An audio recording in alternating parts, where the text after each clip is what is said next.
Hello mga kakampi. Oh, discuss po natin ano yung naibigay ng pagdating sa atin ng COVID-19 nung naibigay niya na advantage po sa atin.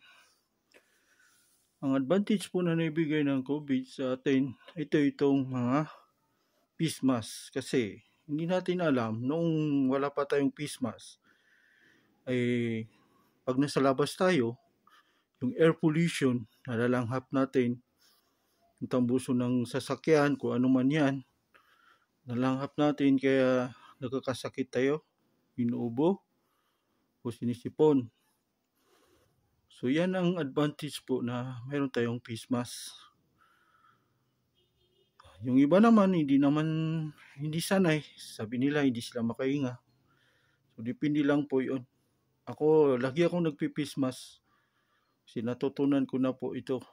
Na ayaw ko pong malanghap yung mga tinatawag na air pollution. Dali lang tayo magkasakit kapag nalanghap natin yung mga marurumi na dinadala ng hangin. So yun. Pangalawa po, na advantage ay yung tinatawag nilang alcohol. Opo, hindi natin alam na yung alcohol pala ay isa rin sa mabisa para pampatay ng bakterya. Opo.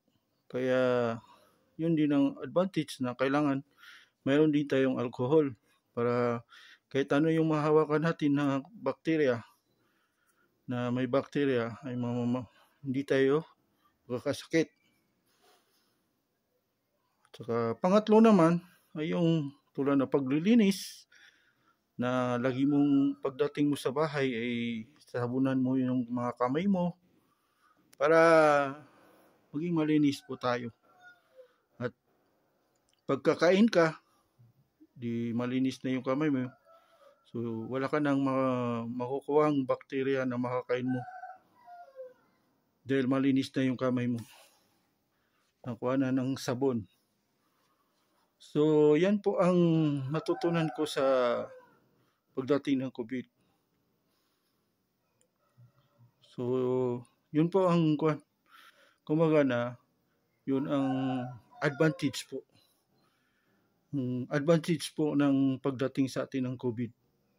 So yan lang po ang masasabi ko, mga kakampi. So maraming salamat po sa inyo.